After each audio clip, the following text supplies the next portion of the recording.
Yeah, awesome. We should be live. Hey, awesome. How's it going, guys? Welcome to DIPSWITCH Demos live with. It's a very special day. We have Joe Coombs, guitarist, on here as well. How are you going, man? I'm doing well, thank you, mate. How are you? Sound. It's. Oh, we were just saying before, like, how's it going, man? But we've been talking for like 20 minutes already. So Yeah, let's do the yeah. We, introductions we kind of already. we kind of already done the live stream, guys. So Yeah, we're really sorry. yeah. We're just gonna sign off now. Yeah, yeah, yeah. No, I'm doing well, man. I'm doing well. It's a weird old time at the moment.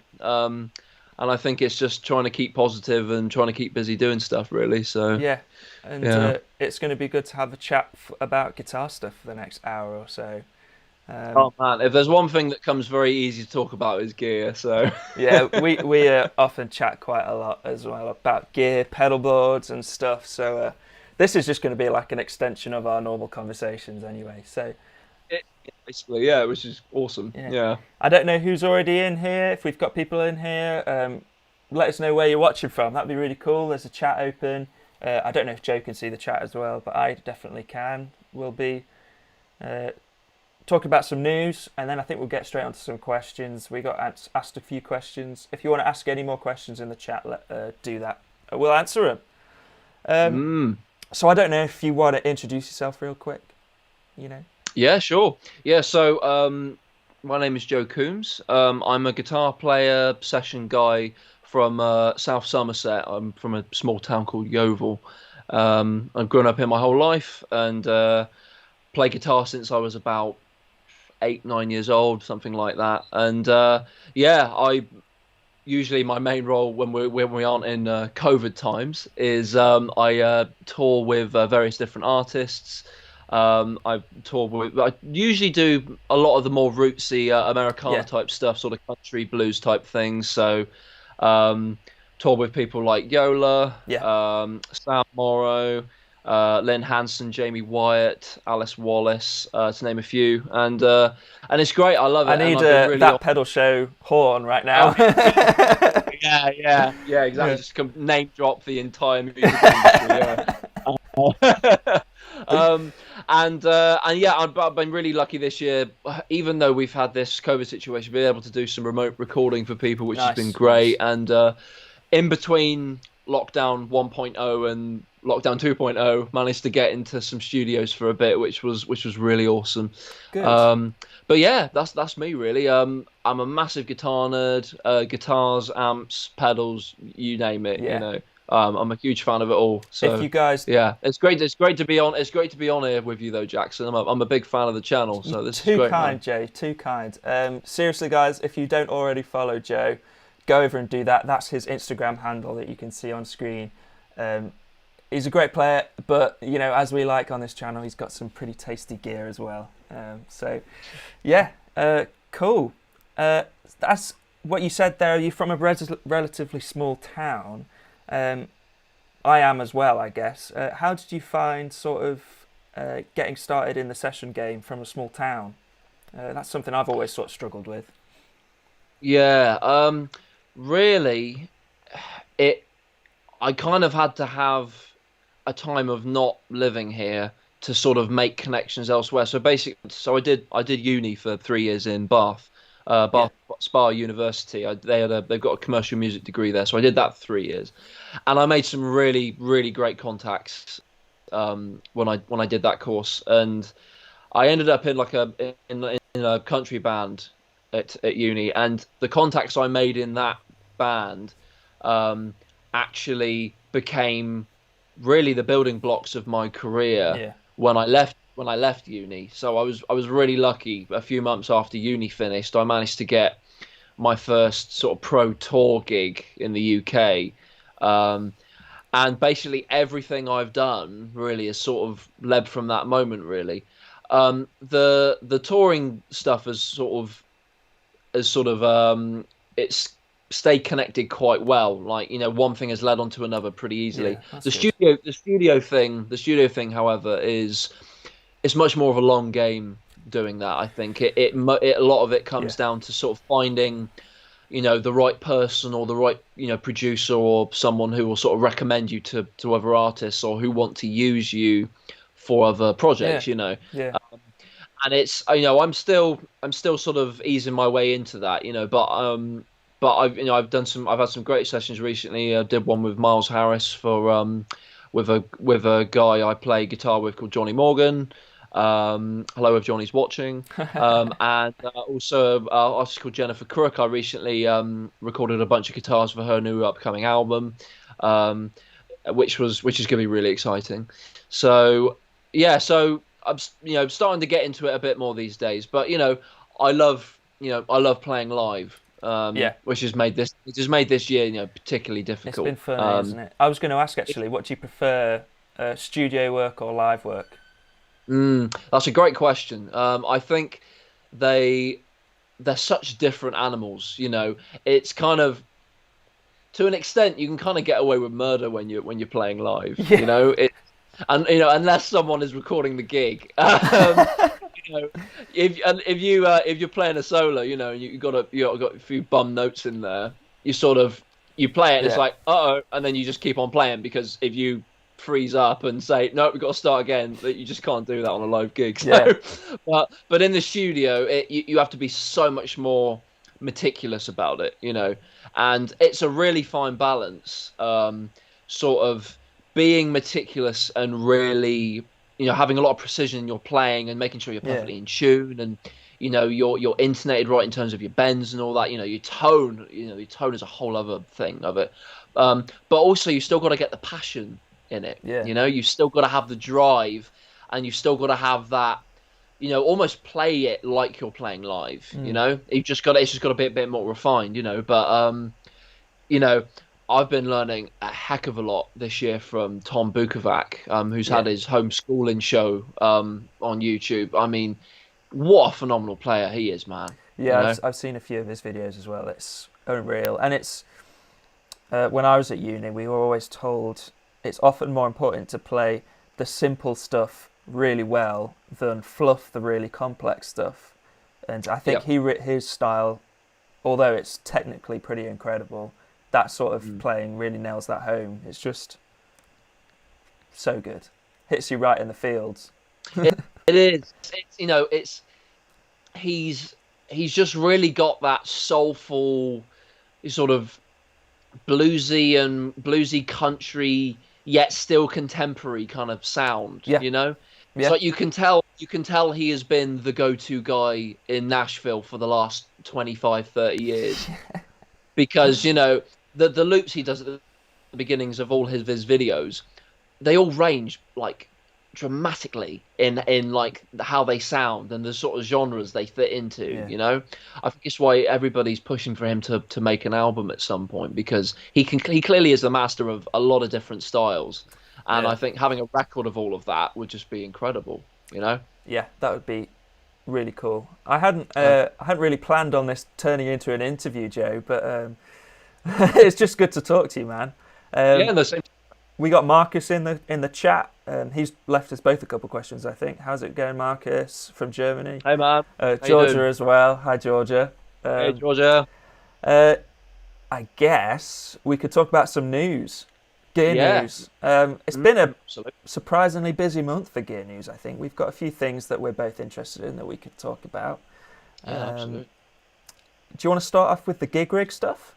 Yeah, man. Yeah, this was probably one of the most anticipated things of the past few months, Yeah. And I think all of us were kind of hoping that Dan was going to come out with some mini version of the gig rig G2 at some point. When they started doing all the teasers, the countdown teaser, I messaged you like, please be a mini gig rig. Please be a mini gig rig.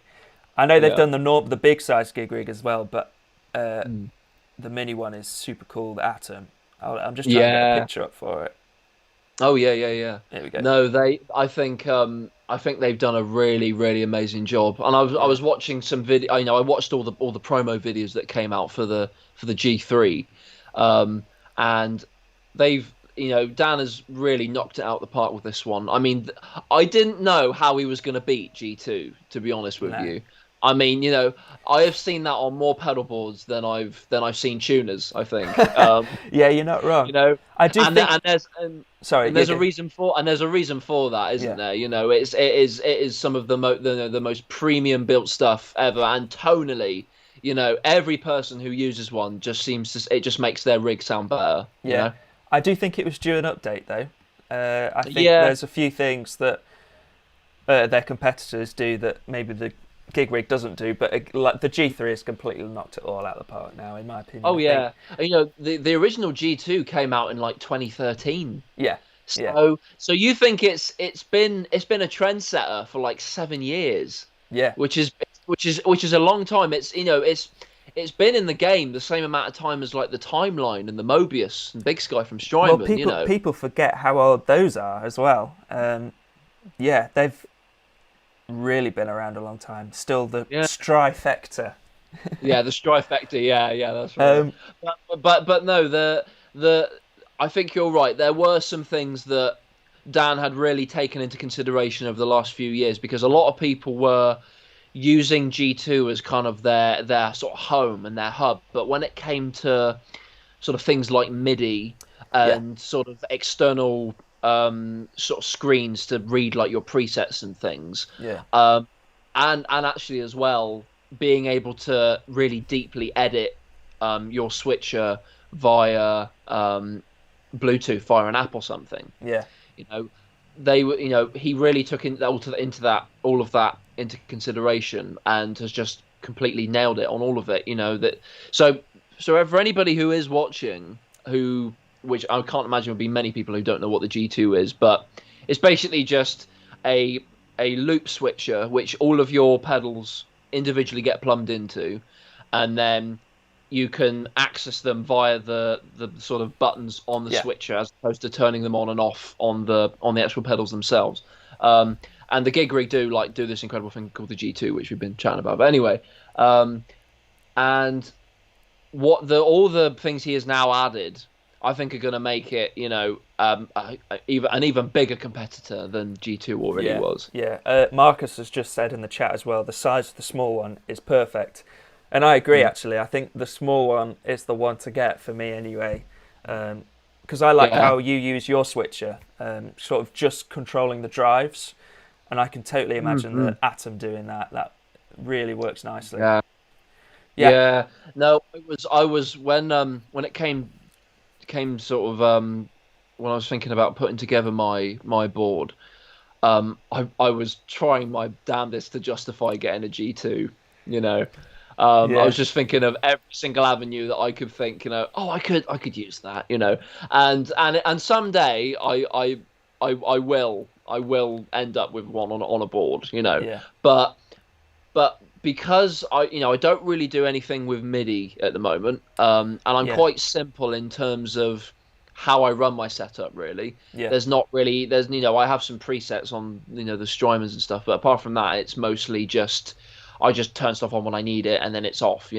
So I got the Quartermaster for my drive section, and then I come out of the Quartermaster, and then I go into all my modulations, reverbs, and delays and whatnot. Partly because I was using the buffers in those to help drive the signals back to the amps. So, and also having those in a loop switcher, the more simple one like the Quartermaster just seemed a bit derelict because I was using the bypass buffers on them, and also having to turn the delay on from a switcher and then change a preset. If you're not doing it via MIDI, it can get a bit complicated very quickly. For sure. So it was quite nice having all of those things out of the switcher, and then just having the things that I predominantly are switching on all the time is different drive sounds and sort of boosts. Yeah. But yeah, the Atom. I think the Atom is, people have been biting at Dan to make something like that for a very long time, and I think that is going to be very, very popular. I think so as well. The Atom is about the same price as the G2 is, though, isn't it? Like 800 Yeah, that's quid. right. Yeah, that's So right. it's still it's still an investment, but I do think it's a pretty amazing piece of gear. Yeah. Um, No, it is a big investment, and I think that the G3 is over a grand now. yeah, Uh, the G3's gone up to, let me see, it's about, I think it's about 1,100 quid now. I think the G3 yeah, is, and Dan justifies that with the amount of upgrades they've done. It is completely from the ground up has yeah, been redesigned. yeah. I think adding in the little screen readout so you can see your presets. They needed to do that. They needed to have a screen on there for sure. Yeah. And now they've got a really great app for iOS as well, Nice. so you can use with it, Nice. which is awesome. You know, and something that still boggles me with the G2 and G3 stuff is the amount of presets that you have. Yeah. And the Atom has this as well. You've got like 99 banks. Of like 16 presets in each bank or something. Yeah. So I think if you actually work it out, there's nearly 3,000 possible presets you could have there. I mean, I don't think I've got 3,000 different combinations of sounds on my board anyway. But you know, I mean, it's cool. Yeah. I guess it's for if you're in maybe like a touring pop band or playing for a pop artist, where it's literally you're just scrolling through different sounds for each song. Everything's done to the click. That's where that's going to be useful. Dude, exactly. Like I think when you're that sort of a high level of a pro guitarist and you're touring with, quite a prestigious artist, who's maybe got a really big back catalogue of albums that you have to perform each night, guitar tones differ so much just on each song, let alone on different albums. So I remember watching one of my favourite interview videos Dan did was with Dave Kilminster. Okay. While he was he was playing guitar for Stephen Wilson. Yes. And that pedal show went and did a little interview with him and stuff. And he was saying, like, how many presets do you think I'm having to use for this 2.5 hour gig? And Dan was like, I don't know. And he was like 95. So he was going through like 95 sets of presets to do the gig. And it just goes to show how easy the gig rig setup makes that, and also there's other switches, we're not going to negate that, but there's a reason these people use these types of switches, G2 and will be G3 is it just makes your life so much easier. Yeah. And the fact that you can also have your, if you choose to, you can have all your pedals in front of you and still have the switcher if you need to like change stuff. That's what I like as well. We've got a few interesting comments about the G3 stuff. Practical Patch, Chris, how's it going? Says new stereo loops in every loop of the gig rig is basically a wetter box in every loop, which is also really, really cool. Yeah, that's a big deal. Actually, what really stood out to me about the new G3s is having being able to run loops in parallel. Which is I saw that as well. Really interesting for drives. It's just a completely different flavour that we're not used to as guitarists. I don't think. No, I agree, and I think that whole idea of running, especially like overdrives in parallel, has become, once upon a time, I don't think any of us had ever heard that was a thing. Yeah. But I think, especially after the, what was it? The Boss came out with JHS Angry Driver. That's it. Yeah. That was it. Yeah. And that was the first one I heard of it as well. And there was the choice, wasn't there, to run the Blues Driver circuit and the Angry Charlie in parallel. Yeah. And that sounded wicked. Sounded really good. Quick plug for my most recent video. The Beatronics Royal Jelly is an overdrive and a fuzz in parallel. And that's the same thing. It sounds really, really good. So the parallel loops on the G3 stuff really stood out to me. I think if I was going to go for a G3 though, I'd have to get a bigger board. I can't fit it on my Pedal Tray Junior. So it would be a big investment. Yeah, that's fair enough. I mean, getting a new pedal board's pretty fun though. I know. We've been talking about this for a while, haven't we? I was speaking to Rich this morning, So, Were you? Oh, yeah. So mate, that's brilliant. it's Hi to if you're watching as well, mate. yeah. Rich said he might join in, but if he's watching, hey, If you don't know Rich. Richard is the builder from Alder and Ash yes, pedal boards in the UK, and he does a phenomenal job. I'm very lucky to have one of his it's the Earl I've got in mm, Walnut, and that was basically my whole lockdown project was putting that board together. But he put mine together in a really quick turnaround and done a really yeah. fantastic job. Yours is So a beaut, absolute beaut. yeah. Um, The he used like a beautiful piece of sort of speckled walnut on the front yeah, panel, and every time I put it down in like a session or something, people are just like losing their minds at the frame at the front, and I'm just like I totally agree. It's a really stunning looking thing, yeah. I do think I'll be making the investment into an Alder and Ash soon. I like the Taylors that he's just brought out, which are basically the same thing, but instead of sort of highly figured wood like yours, um, it's sort of tweed and Tolex combinations, and they're slightly more affordable because of that. So that's I'm going to think about one of those. I think, yeah, That's a great idea, mate. No, he's those new ranges he's come out with yeah, are really good. He's slowly putting together stuff for all different price points and all different requirements. yeah, Like he's even got some that are catered built to people who have switches. That cut away absolutely. for either the G2 or the And ES8. From yours Bob. was a custom size as well, wasn't it? Yeah, that's Slightly right. different. Yeah, mine was based off my pedal train 2 was one of my main go-to Yeah. boards for a while, and basically I tried to design everything roughly around that, but just a few more inches in sort of length and width and whatnot. And I'm not saying anything. no, keep that to yourself, Jackson. um, but yeah, and basically was able to fit everything I needed on something that wasn't the size of a Millennium Falcon, Yeah. which was ideal, But yeah, he's got a great range of stuff. I really recommend people going and checking his stuff out. Absolutely. I think he's making some of the best boards at the moment. We've got a couple of other comments. Poo Ninja, Awesome. how's it going, Poo Ninja? Nice. Back to the G3. At that Yeah. price, I'd go for a Helix, which is an Oh, interesting that's sort very of interesting. discussion there. Would you go? I Yeah. mean, myself and you are already pretty heavily invested into pedals, I guess. Yeah. So it'd be a complete direction change for us, but it's definitely worth considering, especially if you are that massive touring guy. I don't know. That's interesting. I mean, the idea of, I mean, I've played Helixes and I've got mates who've got them, and they are phenomenal pieces of kit. Yeah, Like Line Six, really, I think set a new benchmark, which yeah, for the floor unit thing, I think it's going to be a struggle for another company to beat that. yeah. Um, I think but Sorry, go on.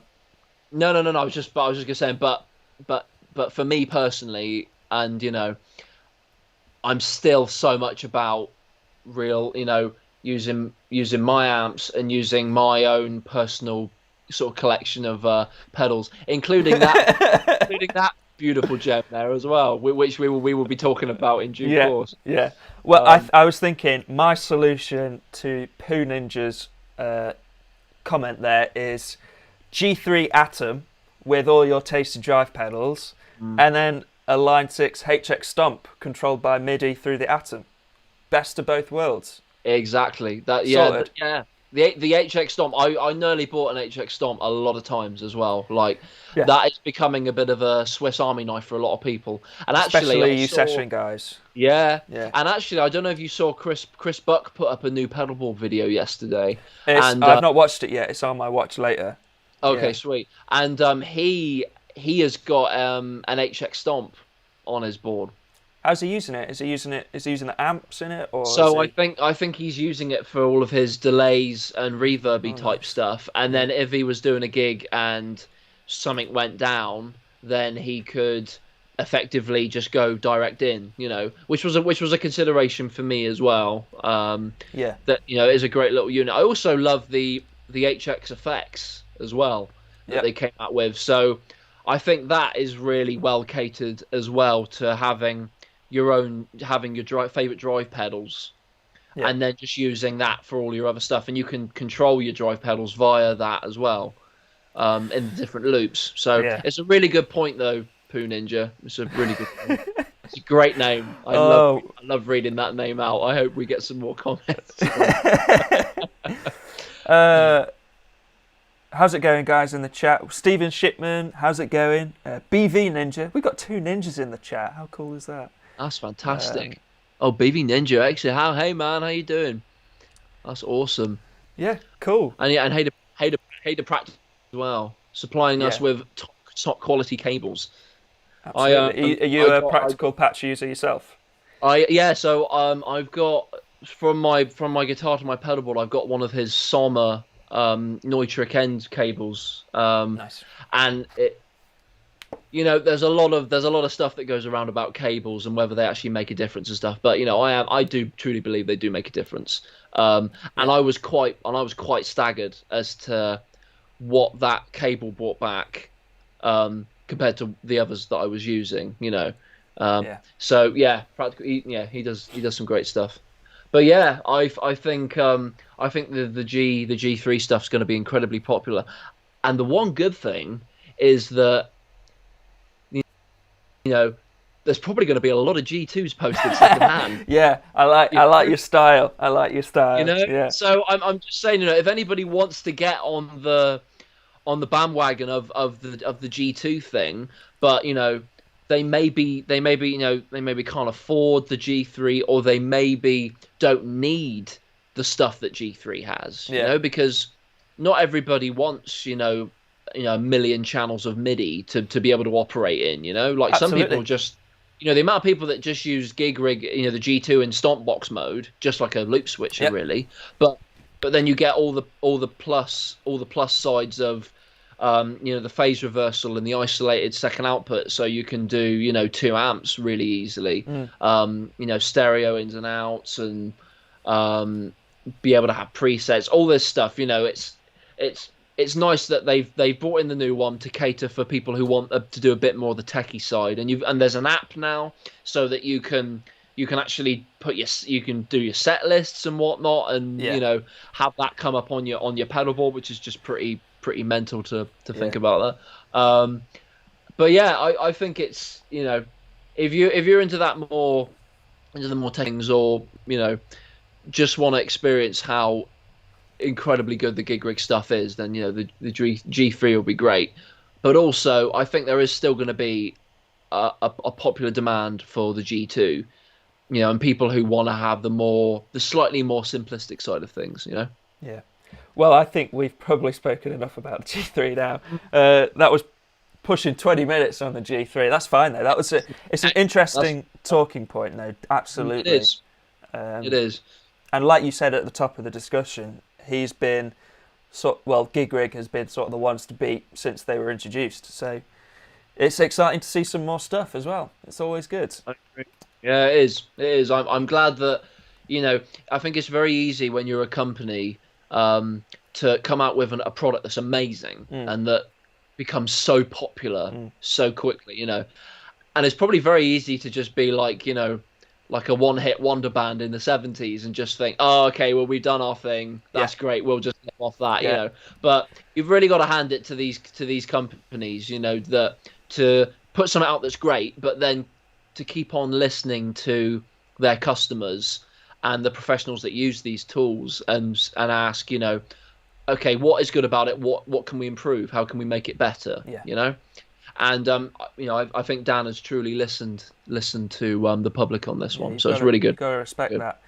James Stain in the chat, how's it going, man? BV. Hey James. Yeah, BV Ninja says again, my friend Josh Smith, the Josh Smith, the monster Telecaster player, has had a HX stump on his fly rig for a long time. Yeah, he has. That's very true. Are we talking about the Josh Smith? I guess we are. Yeah, he's a monster player. There's got to be only one Josh Smith, hasn't there? I mean, it's a pretty common name, I guess, but John Smith's a pretty popular one actually as well. Yeah, that's a good point. Yeah, God, Josh Smith, man, And it's been fun. Actually, slight tangent. It's been really fun to see the videos that Josh Smith puts out and how he is exploring more of the weird effecty side Yeah, of stuff. yeah. You know. Did you see him when he came to the UK with Ariel? Sadly, I didn't. No. No. All apart from one, the tour, or maybe the two tours that he did with Ariel, I was also on tour. And weirdly enough, was actually kind of following them around the country, but in different venues. So it was really annoying because they were like, maybe 10, 20 miles down the road in a different venue, but I was also still playing a gig. So, but no, I really wanna go to see Josh Smith when he's next here because I saw that gig, and both were great. Both were. Yeah. It wasn't so much as in Ariel was supporting him. They basically both did a whole set, and it was mint. Yeah. And at the end of Josh's set, right at the end of the night, Ariel came on and they did like basically another mini set at the end. Both of those guys are modern guitar heroes. Yeah, I think along with Bukovac, who we were talking about earlier. So yeah, absolutely. I think those guys are really at the forefront of modern guitar playing at the moment. Really, I think. Do you ever watch Scary Pockets on YouTube? I've watched a handful of them. I did see the couple recently with Josh Smith. Yeah, I always watching that YouTube channel, and they're so good. If you guys don't know as well, you should definitely go check out Scary Pockets on YouTube. They basically do funk versions of any song they fancy, and it's just really, really cool. And they always get like top players to come in and play on them as well, don't they? Like I think Smith.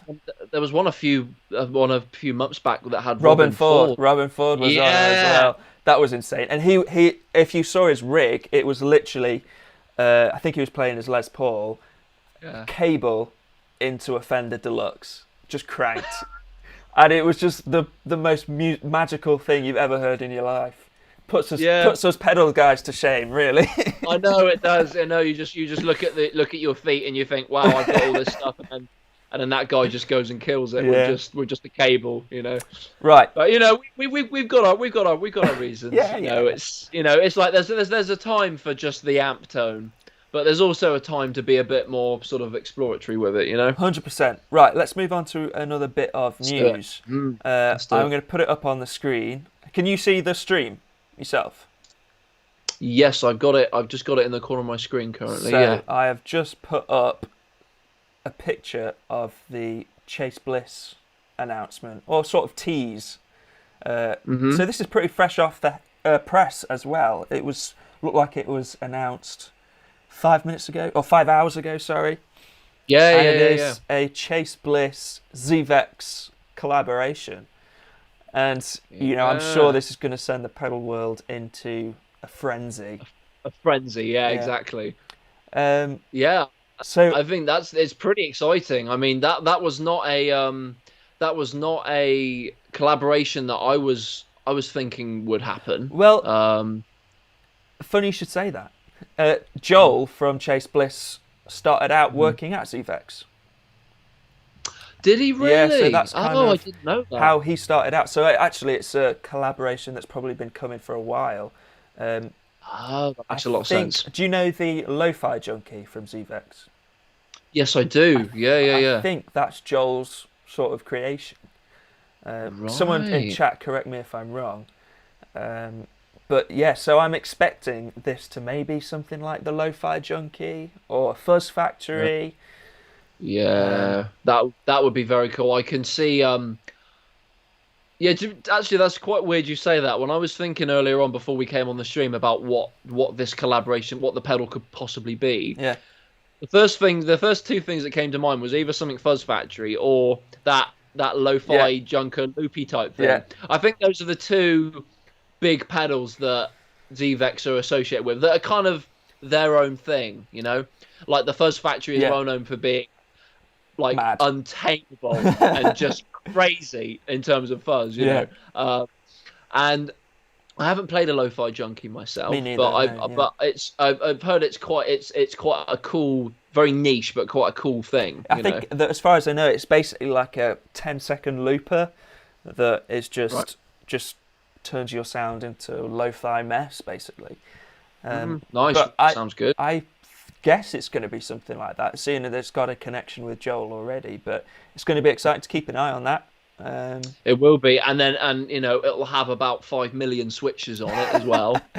Yeah, So, you know, yeah. you'll be able to control every single parameter, you know, known to man on this on it. Yeah. So it'll be cool to find that out. I mean, Chase Bliss as well are making incredible stuff as well. Jared Scharf, who's commented on this Instagram post, the old guitarist from Saturday Night Live.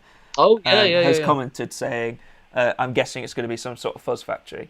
Yeah, I mean, it could be anything. Knowing Chase Bliss and Zvex, it could be absolutely anything. But that's a cool little teaser going on. Yeah, it is. I'll be put in the chat below what you think it might be. Yeah, that'd be good to know. Have we got any guesses here? James Thane says yes, and it will probably cost a fortune. Yeah, it probably will. It probably will. It probably will. Yeah. I'm just reading comments. I'm struggle to speak and read at the same time. Also, another thing with you know, I was going to ask you later on about. Actually, I'm going to save it till later. I'm going to save it till later. Okay, teasers like that. I think it's better to talk that later. Yeah. I'm going to teach you. Marcus thinks it's a fuzz factory. Yeah, I guess the most popular Zvex pedal is a fuzz factory, but what would be new? My guess is that it's going to be two sides. It's going to be two pedals in one. Maybe a Zvex pedal and a Chase Bliss pedal in one, or I don't know. Yeah. I don't know. The other tease that is come up that is probably more on my radar is the Boss Waza tease, because I love the Waza pedals. Let me get a picture up real quick. Yeah, Boss have really nailed it with their Waza line. Like, I think that's taken their stock circuits sort of to another level. I love them. I think they're really, really great. And here they have teasing the next one. These will, just like the last ones, you know, the Dimension C will sell out just instantly. I had to wait ages to get mine, but this looks cool. Any guesses what it could be? What would you like to see, maybe? I'm trying to think of old pedals that they have done that they haven't reissued yet. Usually it's sort of ones that were maybe hard to get, like rarer ones that they sort of reissue. Sometimes I know they did the SD1 and BD2 and stuff, but it is kind of. Yeah, because that metal casing isn't really leaving much. Is leaving a lot to figure out, isn't it? I mean, I can't think of a delay they haven't done. They've done the DM2 and the DD3 and whatnot. Let me see, drives. Oh, well, one that I have seen on quite a few boards that has got its own cult following now is the Boss Hyper Fuzz. Yeah, the FZ2. That was going to be my guess. That's it. Yeah. Yeah, was it? Yeah. I was watching Pete Thorne's rig rundown the other day, and he's got one on his board, and I have this. Yeah, they seem to be having a bit of a. it's quite beautiful, actually. It seems like that pedal has had a sort of rebirth of life, you know, and people starting to use it and realise that it's quite a cool sounding pedal. I've not played one myself. No, me neither. I've heard they're pretty cool, you know. So it could be that. Could be that. My guess. Well, it's not really a guess. I hope it's going to be something maybe like the DSD2, which is sort of like the DD3, but it's got a different loop function on there. That would be really cool to see. The sampler. Yes. Yeah. Yeah. I think that would be really cool. Yeah, that would be cool. I think Dan Steinhardt actually bought one of those when he was out in Japan. I think a couple of years ago. They're quite rare, aren't they? They are quite. There's a couple on Reverb at the moment that I've got my eye on, but as far as I know, they're basically like a DD2, DD3 with the proper old chip, but just with a different looper mode. That would be really cool. What else could they do? The biggest one that everyone is asking for is the HM2. which is the metal, the Right. hyper Yeah. metal, because they Right. already did the Okay. metal zone, and I think people wanted. Yeah. I don't know. I definitely want one because I have whatever it is. I'm going to want one because I've got all the Waza pedals, just to complete Nice. the Nice. collection. That'd be so cool. Yeah. Oh, yeah. If you've got all of them, you've got to complete the set. Can't Absolutely. not get it. Um, Yeah. Have you got a favorite of the Waza pedals, by the uh, way? the one I've used the most is the DM2, the delay, Nice.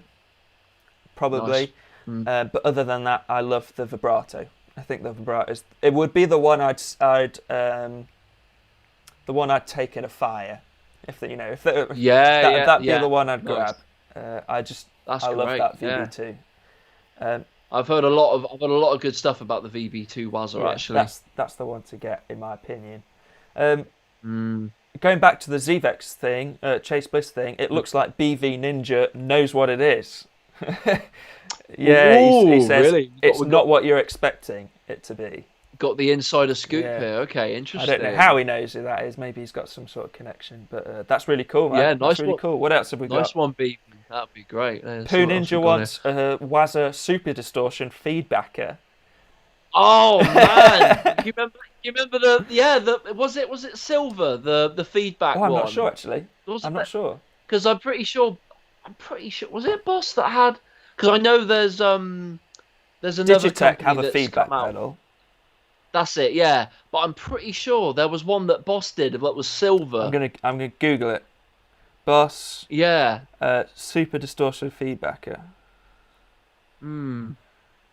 Also, Marcus has got a good suggestion actually. The Boss preamp like the JHS Clover. Oh yeah. Because actually the JHS Clover It's based on a Boss was preamp. exactly. That'd be yeah. really cool. No, the super feedbacker distortion is kind of orangey yellow. Probably can't see it on there. Okay, right, that's it. Yeah, But yeah, that'd got be you. super cool. Mm. I like Marcus's idea because that's sort of left field as well. Yeah, it is. And actually, I suppose, these companies have got to think about, their marketing and what they think is going to do well. And I mean, the pedal market is incredibly, saturated with about every type of pedal you could want at the moment. What are you talking about? But I'm not complaining though. I think we're in the golden age of gear at the moment, aren't we? But it must be difficult for these companies to figure out what stuff is going to sell. Yeah, for sure. But yeah, I really like the Boss preamp idea. I think that's a really cool one. Something different. That's one of my favourite Boss pedals is the BF2, the flanger. I've got an old one of those. It would be cool to see that. But yeah, nice. Yeah, I think the preamp is the best idea we've had. Maybe I'll email Matt Knight and let him know what we think. Yeah. Do it. That'd be great. Yeah. I put on the list that we'd talk about the Fender Professional 2 range, but we've already been on stream for 45 minutes. Maybe we should jump into some questions instead. Yeah, I don't mind, mate. I mean, I'm not in too much of a hurry, so if you wanna have a quick dive into the Fender Pro series, we can do. I think they've pretty much been spammed in everyone's YouTube box anyway enough. People know what they are. Essentially, it's replaced the previous Professional range, but they've done some cool colours and they look cool. Yeah. I did try and email my Fender guy and get one to borrow, but I think we get something else. So we'll see about that. That'd be cool. That's cool. One thing I do want to say I really like on the new Fender Pro series is on the Strats, particularly on the SSS setup Strats.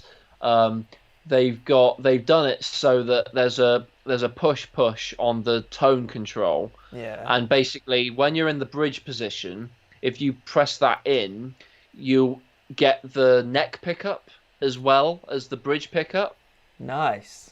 Which is really cool, I think, because almost like a middle position in a telly sort of thing.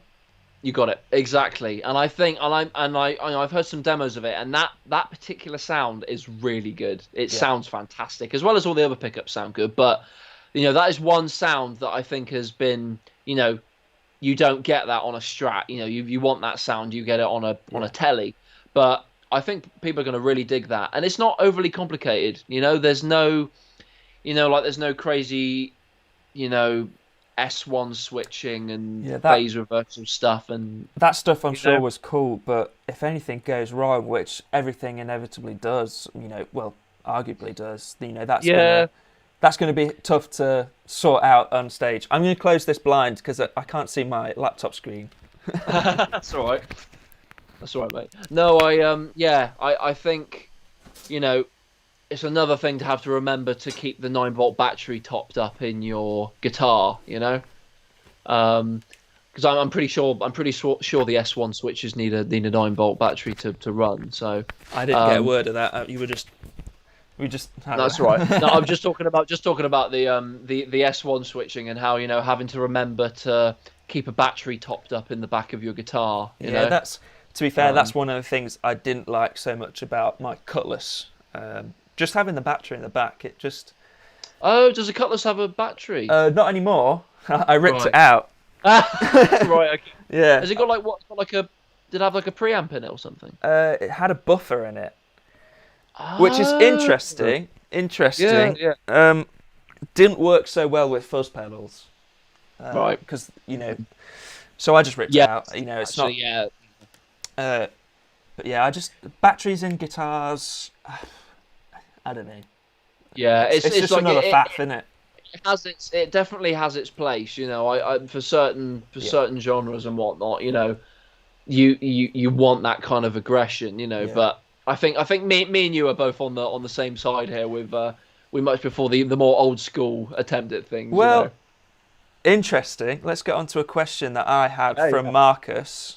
Let's do it. Yeah. Which was pretty much about this. Hold on, I've lost all my questions. Oh, it's because it was over 24 hours ago. One sec. I can get them back. Okay. I've got a few lined up as well. Thanks to the people that did send in questions as well. Absolutely, really appreciate it. Anybody who is watching right now, please feel free to put a question in the comments section below, and we'll get round to it. Looks like we've got about 20 people watching, so that's really cool. Let us know where you're watching from as well. We already know Marcus is Germany. Just let us know, guys. Get involved. So Marcus asked me. I have more modern style guitars, and Joe prefers more classic ones. Would that be correctly observed? That's interesting, really, because my heart. Oh, I've just grabbed my microphone. My heart has always been more about vintage guitars. You know, Telecasters, ES335s, Strats. But I guess I've just always been open-minded, or to new designs, or maybe whatever inspires me in the moment. You know, I guess what he might be asking about is the St. Vincent, because that's obviously a ridiculous piece of wood.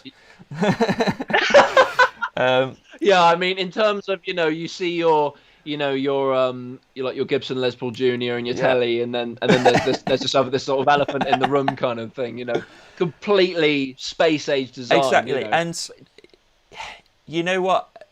Arguably, the look of that guitar is never something I would consider playing. But everything about that guitar, from the moment I picked it up, was just like, this is golden. This is magic. And so that's just kind of why maybe you've seen within more modern type guitars like that one. And since kind of getting to know that style, or that the story behind that guitar, I'm looking up at the wall right now, I kind of really appreciated the design concepts behind it and the story behind it. So I'm not a fan of I've never really listened to St. Vincent music, but just the guitar is mint. But what I feel most at home at is a Telecaster. I learned how to play guitar on a telly. So how about yourself? What's your take? Yeah, that's a really good observation, both from yourself and from Marcus. But yeah, I'm totally on board with the whole, like, you know, the core guitars that we kind of compare everything too from the 50s. Yeah. You know, the Tele, the Strat, the Les Paul, the 335. You know, Yeah. the Jazzmaster. You know, all the variants. You Yeah. know, they set the standard, and it's, you know, from my point of view, it's been hard to top what they did back then. But one thing that has been really great is with the modern remakes of these guitars, they've just made them a bit more accessible to different Yeah. people. So in terms of like the neck shapes, in terms of the sort of sounds they can produce, you know, make them maybe slightly more versatile for people. You know, I wouldn't say I'm not 100% on board with putting circuit boards in the back of No. Gibsons. No. You know that's a pretty hot topic, but you know, I'm much more traditional in that sense of things. Gibson But themselves right now are a hot topic, mate. oh yeah. But I think you know, but you know, the stuff Gibson are putting out right now, I think they're really starting to reel it back a bit now and like go back to what they were making. Yeah. You know, Yeah, you're probably right there. Yeah. making the standard model, and it is just a standard Les Paul. Yeah. You know, my 335 here, I got this last year, and it took me a long time to find a 335 conveniently reach behind you. just some convenient product placement there. You like that? Sponsor me. Sponsor me, yeah, Gibson, and Fender. But yeah, and it took me a long time to find a 335 that I liked, because a lot of the modern sort of humbuckers anyway are like really high output, and a lot of them are quite dark sounding, you know, and a lot of the beauty of those old Gibsons is those, you know, it's become a bit of a buzzword with the whole PAF thing, but Yeah. they were pretty magic sounding things, you know, like they described the Les Paul, those sort of 58 to 60 Les Pauls as like fat tellies. I was just gonna say how they sounded. I was just gonna say, you know, yeah, it's a great thing, you know. But I you know, if I had to pick a guitar of one guitar, you know, it would probably still be my Telecaster as well. Yeah. Because they are just such a workhorse, aren't they? Should we say something controversial in that we're going to say the Telecaster is the most versatile guitar you can buy? Yeah, I'd probably agree with that. Yeah, I'd agree with that. Yeah, and you know, I'm not discounting the Strat is also an incredibly versatile thing, you know, but you know, considering what was it, the Telecaster? Well, no, it was the Broadcaster that came first, wasn't it? Which was that 51? The Broadcaster came out. Yeah, I think so. It was either 50, and then the Telecaster came out in 52, something like that. Something I think. Like that. But you know, how did Leo get it so right? I don't know. Before just before we had most of the technology we have now. Yeah. You know, he just completely nailed it. It is insane. You know? It is insane. One of the things that I like about sort of thing that we've seen in the past 5 years or so is sort of companies like Fidelity and Novo kind of doing new designs that look like they're from the 50s. I love that. Absolutely. I think those are two great examples of that. Novo and Fidelity as well from Cambridge in the UK here. They just look like old guitars, but they're like nothing you've ever seen before. No, I know. Like, you know, the family of guitars I have, they're all very traditional in both the sort of the color schemes and the shapes and whatnot. But somehow Novo and Fidelity, but you know, for Novo have managed to create a design that, I don't know, if I'd seen it somewhere else or on a different guitar, I'd maybe think like, oh, that's interesting. But they've managed to package it in such a classy looking guitar that it like you say, it could have been around, you know, 50 years ago, and it would be totally at home with the rest of your collection. Exactly. Yeah. They do look fantastic. And I remember went to the guitar show this year in Birmingham, and Zach from Mythos Pedals had a stand there. hired Tighter Zach. Yes. Doing some killer Yeah, pedals. yeah. Zachary, I played that one as well. It's good. Yeah. And he had his Nova with him on the stand, and my God, that sounded fantastic, Yeah. didn't it? Yeah. Nice guitar. That's pretty much not far off the spec I'd go for as well. The gold top just looks sweet. It does, with that finish as well. But yeah, I think both of us would pick Tellys, you know, if we had to pick one. Definitely. But you know, definitely. Is the whole thing about you being slightly more contemporary and me being a bit more vintage is very interesting. I think. I don't think it's too far from the truth either. You know. Yeah. I think that. But I think you've embraced the more modern stuff much more than I have. I'm still stuck in the 50s. Well, arguably it's because of what we do as well. You know, you're predominantly a session guy, you know, live player, and I'm an internet guy, I guess. So I guess it's just maybe the different circles we run in. Sure, yeah. And I mean, if you can get the sounds that you want from certain things, and at the end of the day, you know, a great guitar is a great guitar. If it feels great in the hands and it sounds good, you can't argue with that. Yeah. And it's a very personal, subjective experience, isn't it?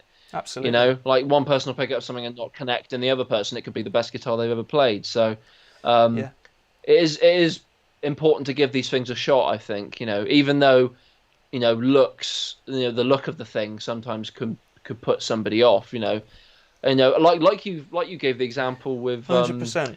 You know, with your guitars you have yourself, it's. On the outset, looking at them, it wouldn't be a design that you would maybe typically choose. But then you played the thing, and it was like, this is a fantastic guitar. You've always got to turn that side of your brain off, which is what I did. I at the same time, I also think that a lot of the joy in guitars is the way that they look. Because, you know, the reason why we pick up the guitar in the first place is to be cool. Exactly. Yeah. That's very true. That is very true. Poo Ninja said in the comments, the gem is the chameleon of guitars. The most versatile. He's barking up the wrong tree here, man. I will say there is probably one guitar that I probably could put my hand on heart and say I probably won't ever end up with is a gem. We've just had a new comment as well from Terry. Good morning from Nashville. Awesome. Hey, what would you add to a protein drive as an extra character drive? I'm playing Telly, Strats and LPs into Princetons and AC-15s. It was only a matter of time. We got onto the beloved protein. Yeah. There it is. You may have noticed I called this stream the Protein Fan Club. Me and Joe are pretty big advocates for the brown protein. Tell you what, I'm just going to grab mine as well. Yeah, no worries. Me and Joe, it was Joe actually who introduced me to the protein and sort of introduced me to the guys who do the protein. And we love this little guy, don't we? It's like... Yeah, honestly, like it's, you know, I've just got mine here. I've actually got two of them now because I fell in love with it. I fell in love with it so much. It was just the drive pedal that I think I've been looking for a good few years, and he just knocked it out the park. That's the green one for anybody interested. Yeah. He does a few color schemes, doesn't he? He does the green, the black, the white one, and they did some limited edition ones. There's a hot pink one. The hot pink one. Yeah, that was pretty. That was pretty. So. If you guys don't know already, the protein has pretty much blown up in the past week or so because that pedal show did a video on it, and obviously because that pedal show did a video on it, everyone's after one. I think already it was pretty popular. Yeah, I mean, like, I think me and you are quite lucky that we got in early reasonably doors. Early, I know a few. We had ours about 12 months ago. Yes, we were rocking ours, and has definitely changed my life since owning one. My video on the protein has blown up in the past week. Since that pedal show, I've had. Oh mate, it's become in the past 7 days that protein video's been the most popular. in the analytics, Oh, which is that's really good. it's That's really good. great for brown amps, absolutely. Mm. But I'm in a way, I think both of us are kind of become known for using the Protein a little bit over here in the UK. And every time I post a picture of my pedal board that doesn't have the Protein on, it's Protein, Jackson. Where's the Protein? Do you not like the Protein anymore? It's like, can I have it? But to the answer to the question, yes, I suppose we should. Which is an interesting. You know, I mean, we could fangirl about the Protein all day.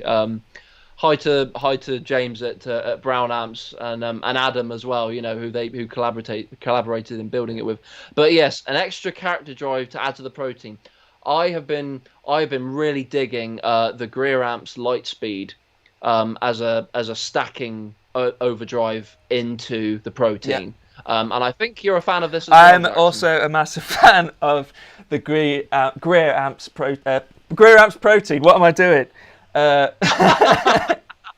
Oh, that's a collaboration. Yes, that's one I want to see. Yeah, I'm a big fan of the Lightspeed as well. The Lightspeed and the Protein are my two favourite drives ever, pretty much. Yeah. Also, another one could be a great, because I'm just looking at the amps that you've got as well, and Princeton and AC50. I mean, that's a great amp combination there. That's going to sound running it at the same huge. time as well. That'd be awesome. Yeah, that would be an insane rig. And I tell you what, I reckon another one that you have as well, Jackson, the Ryra clone. Absolutely. That would stack phenomenally well into the Protein. The Protein and the clone were pretty much my whole drive section for pretty much the whole of 2020 so far. Yeah, those two pedals can pretty much get you anywhere you like. I've got a clone on my list of things to purchase, so that is probably going to be the next pedal I get is a clone. You can borrow mine for a bit if you want it. I've not got it on the board, so I'll send it over to you if you want. You can borrow it. Oh, taste. I'm trying to think what else would be good on there.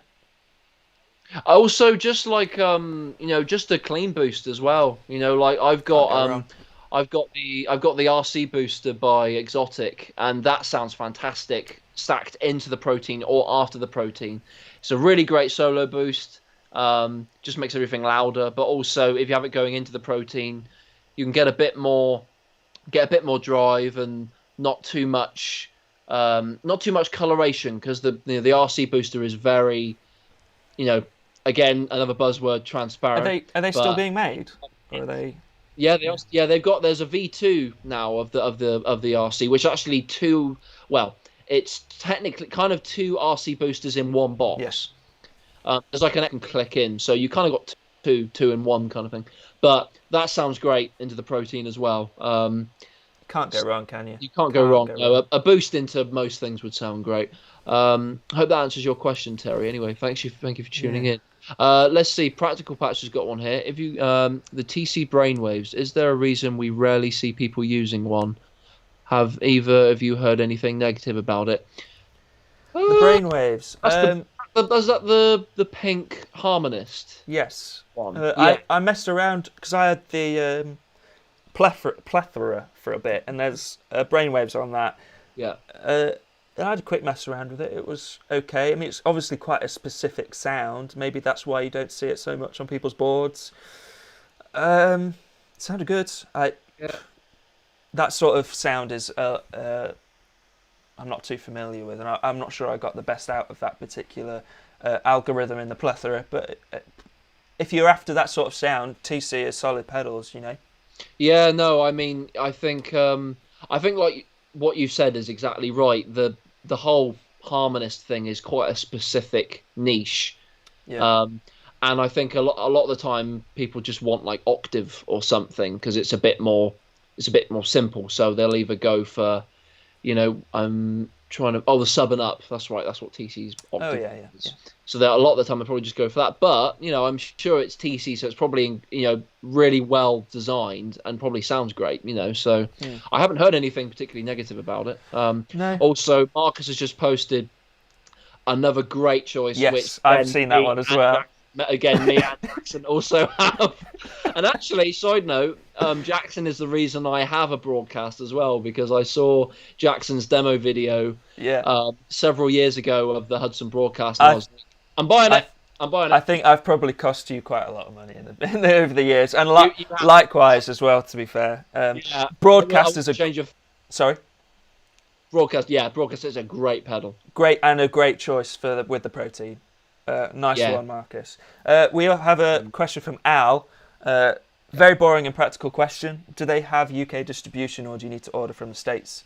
That's changed in the past month or so.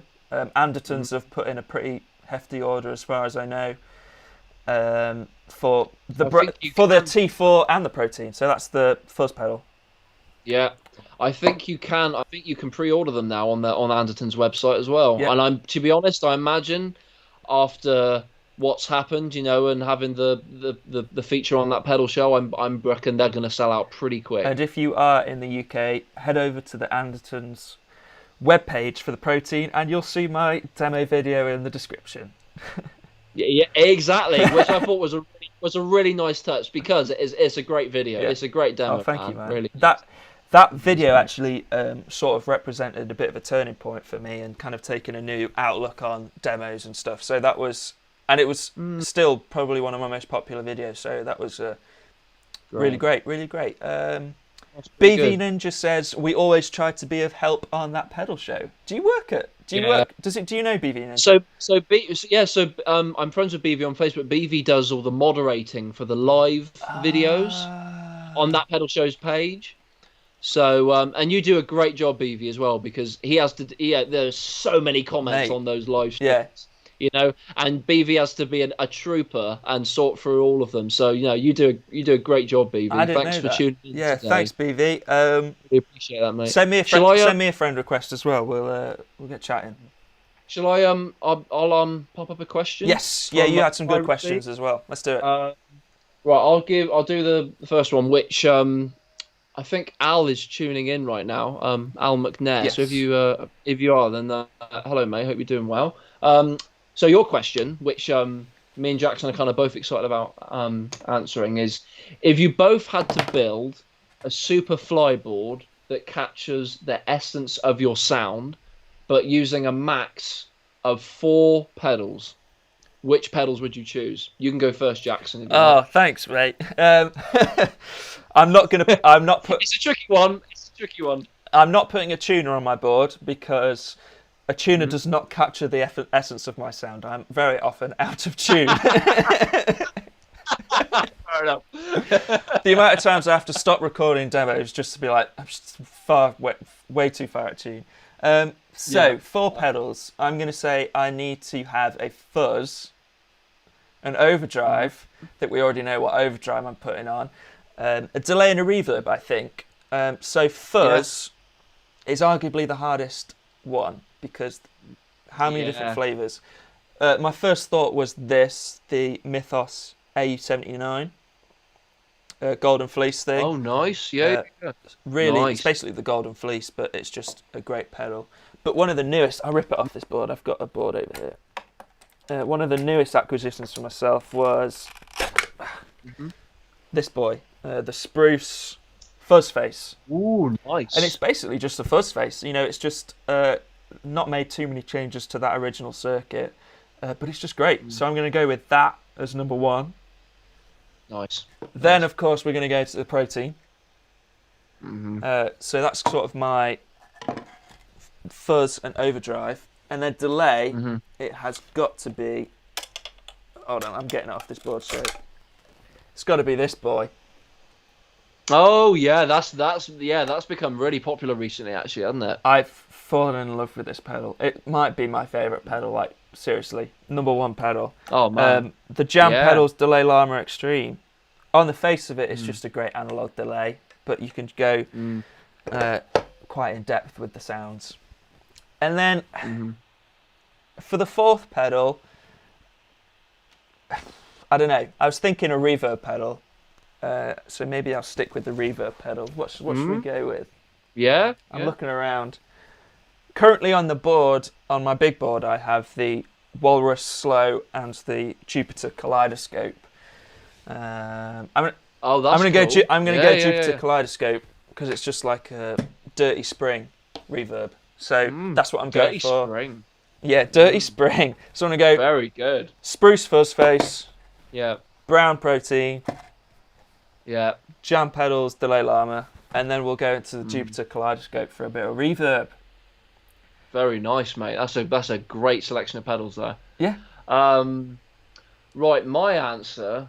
I was also like umming and ahhing about the tuner thing, but as I said, the question is essence of your sound. So, I mean, if I'm doing a gig, I am not doing a gig without a tuner, but I am gonna put that aside for this one question. Good. So I think my first pedal probably would be, I do a lot of clean stuff really, and I do really like having a compressor on my board. It's not a very, it's not a very obvious effect, but I do love having one on there. I'm surprised that you've picked that in your top 4, actually. Yeah, I wouldn't have guessed that. No, it's a good, interesting choice. I like it. I think it would be if I was putting a compressor on there, it would be the Cali 76 by Origin Effects, without a shadow of a doubt. That is my favorite compressor I've ever tried, and I think it's just amazing. But also, I wouldn't mind another character drive to put on there. Okay, right. Essence of my sound. Right, we're not going to go comp because I want to be a bit more exciting, snazzy with this. So yeah. Not just an effect that nobody else can hear. I'm gonna go with the RC booster. Okay. For a clean boost, and how that can help shape the other pedals in my setup. Fair. Because I always have an RC booster on my board, or some other type of drive. This is really difficult because I thought I'd nailed this down before I came on this. And now I am totally That's the thing. rethinking everything. This will be a completely different answer tomorrow as well. Like It will be. I'll finish the live video and I'll remember about the 1,500 other pedals I should have put on it.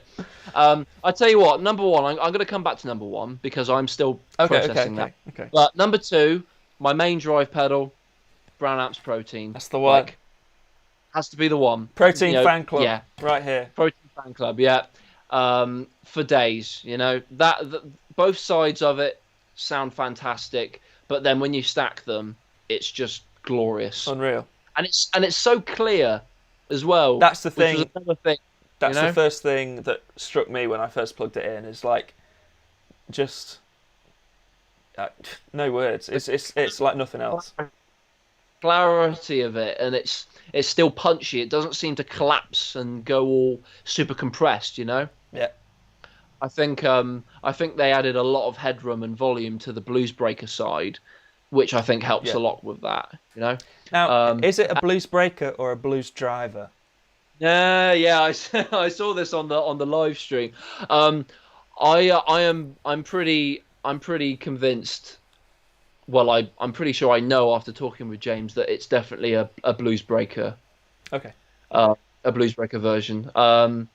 I think it's not got enough. I think it's not got enough gain to be a blues driver. No. I think the blues driver's it's got a hair more gain than that, Blues driver's actually got quite a lot of gain. Yeah.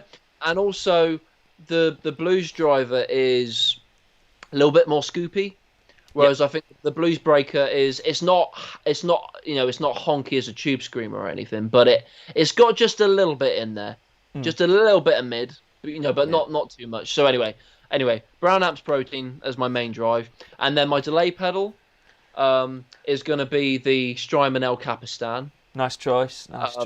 Because I've ran that on my small board for, actually on all my boards for the last 5-6 years, and I just adore it. It is an outstanding sounding delay.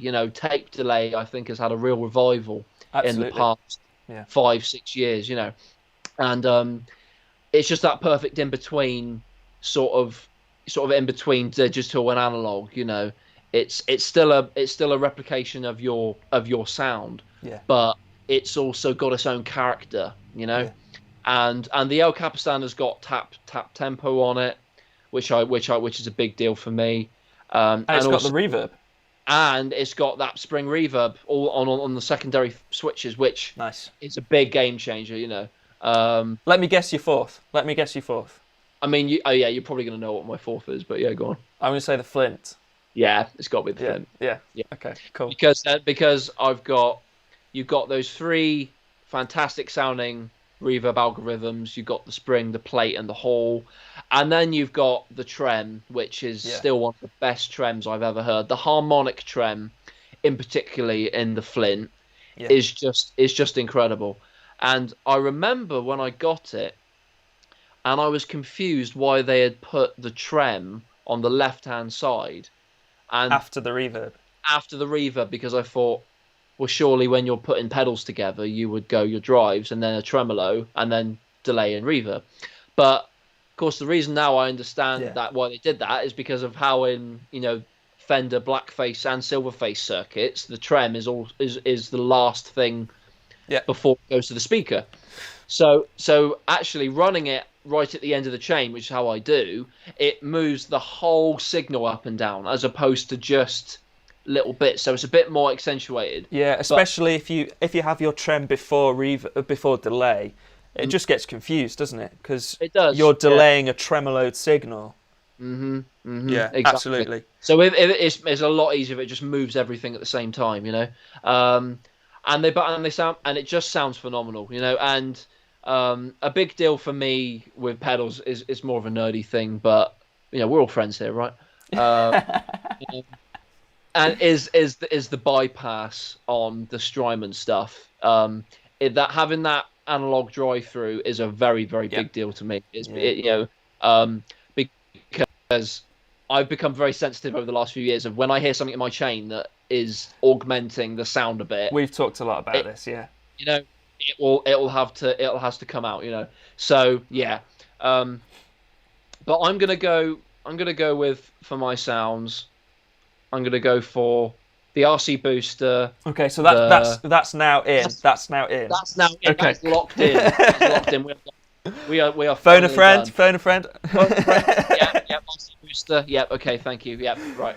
RC booster, brown amplification protein, Strymon El Capistan, and Strymon Flint. And that is I would be happy to rock up to a gig with that and do whatever. Yeah. You know what? I think if I owned a Flint, that would be my fourth as well. Yeah, I think you've got to get one, man. You know what? I might. I'm just loading up reverb now. If you can pick one up, I think they're still expensive though, aren't they? Even second hand. Yeah, they are, but they are technically two really great pedals in one box. So if you were buying just the reverb, I get that. With if you were buying the Blue Sky, but the Flint is just out of this world, man. And it's been around for a while now too. But for the kind of stuff, the kind of stuff I do anyway, with the the more rootsy stuff, having that great sounding spring verb, and then also awesome trem is just second to none. It's like a Swiss Army knife, and you see that on so many pedal boards, and there's a reason for it, because it's just so great. It's so well made, and the algorithms that they put in there early on were just fantastic. You've really planted a seed in my brain for a Flint now. So we're going to be on the DIPSWITCH demos channel soon, hopefully. You'll get me in trouble. Right. Let's move on to another question. This is a very, very important question, and it comes from my girlfriend Georgia. If she's still watching, I don't know if she is. Does your chocolate belong in the fridge or in the cupboard? Ooh, man. Okay. The internet may explode. It may. Let me start. Yeah, you go first. But let me start by saying, determines whether she likes you or not. Feels very strongly about this. Okay, wow. So no pressure then, basically. No pressure, yeah. Okay. Well, if you were to open my fridge, Yes. you would see in there, the various things. You'd see like, your milk and your meats and all your other stuff, but you would also see chocolate in there. I'm with you on that one. But unfortunately, Georgia says it belongs in the cupboard. Oh yeah, I love the snap of cold chocolate, man. Dude, like dairy milk in the fridge. That's another. You know what I love doing is at Easter, a Cadbury's egg, like a chocolate egg in the fridge is just. That's another controversial topic, though. Dairy milk or Galaxy? Oh, I do like both. I do really like both. If I had to pick, I would probably say dairy milk. I'd probably go Galaxy. Yeah. I mean, they're both incredible chocolates. So you can't really. I think. Also, I am a big fan of the sort of Strymon of the chocolate world, which is Lindt. See, I'm not a fan. See, I'm not a massive. I don't have a big sweet tooth, really. No, I much prefer savoury foods, but Lindt, I'm not a fan. I find it too creamy. It's too creamy. It's too creamy. Fair enough. To be fair, I am the kind of same. I much prefer savoury stuff over sweet stuff. But if it is good, if it is sweet chocolatey stuff, you can appreciate a good chocolate. I will probably go to town on that, So yeah, I'm glad we've got, I probably won't ever be friends with Georgia, sadly. But maybe someday we can come to an arrangement. We can come together and figure this thing out, So well, I'll let sorry her in know. advance, If Georgia. She's not put anything in the comments. She's probably upset. So probably just crying, Yeah, okay. Let's want to say Beef Ninja's put his. I was just going to say that as well. He's bought his 4 choices of pedals in the group chat, and we've got a Myriad, which man, I'd love to play one of those. That's the Josh Smith, isn't it? The Vemiram. God. Yeah. That the videos I've seen of that has just been outrageous. Kingtone 1968. Yeah, that's the sort of Univibe type thing, isn't it? Oh, nice. Yeah, that's a cool pedal. That's interesting. Univibe after fuzz. Yeah, I would have said before, but I might be wrong there. Yeah. Yeah, okay. No, that's very interesting actually. I suppose if you want to keep that signal clear going straight into the fuzz, but yeah, interesting. Right, and then the Gladio V2, nice. Yeah, that's a wicked. We need to talk about the Gladio as well, and then we do. I'm guessing that's the free the tone delay. Free the tone. Yeah. That's a killer. That's a killer delay pedal. That is as well. A tasty 4-pedal board there. The Gladio is another one that I get questions about a lot. Probably the most common question I get asked is which one do you like more, the Protein or the Gladio? And my answer is always the same: is that they're very different. The Gladio is an amp in a box sort of thing. It's going for the Dumble sound. Correct me if I'm wrong, BV Ninja, though, to be fair. But from what I recall, it's a Dumble style, well, 2 Dumble style things in one, and then the Protein is more classics overdrive circuits, which is where my heart has always been. I much prefer classic overdrive circuits to amp style drives, but the Gladio is probably the best amp style drive I've tried. So. Yeah, I think that's very fair. I think I would agree with that. I think they are, they may have certain similar characteristics in their sound in terms of one is a bit more high headroom, lower gain, and the other is a bit more saturated, a little bit more compressed. But fundamentally, they are different circuits. Yeah. And they are going after different things. So I haven't played a Gladio actually. I'd really love to have a go on one at some point. You've played one, haven't you? I spent some time on one. They're really great. they're bringing out a single version. I think that's public knowledge, but they're bringing out a single one-sided version that I would be very interested in. That's right. They're doing that with Scott McKeon, aren't they? Okay, cool. Sort of, it's he has sort of been designing it with them, I think, as sort of a collaboration. Nice. Another killer guitar player as well. Yeah. But yeah, that's cool. That's a great selection of pedals there. I would absolutely kill for a myriad at some point. Yeah. I think in terms of the fuzz face thing, I think what Josh did with Emiram with that myriad is pretty special. It makes it so much easier to tour and gig with, doesn't it? Have it just a bit more reliable, isn't it?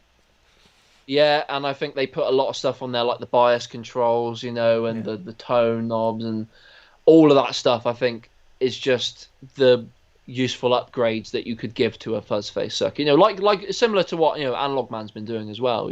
But just maybe a slightly more in-depth version of. Yeah. Oh, nice. Yeah. If there's anyone else in the comments who wants to share their 4 pedal boards, then do it. I'd love to see him. I'm sure Joe. Yeah, I'd love to see what 4 pedals would you choose. Absolutely. Have you got any more questions on your your gram or on Facebook or anything? Yeah, man. Let me have a look. I'll let me see what I've got here. So I've got another interesting one from a guy called Dean Morris, who messaged me this on Facebook.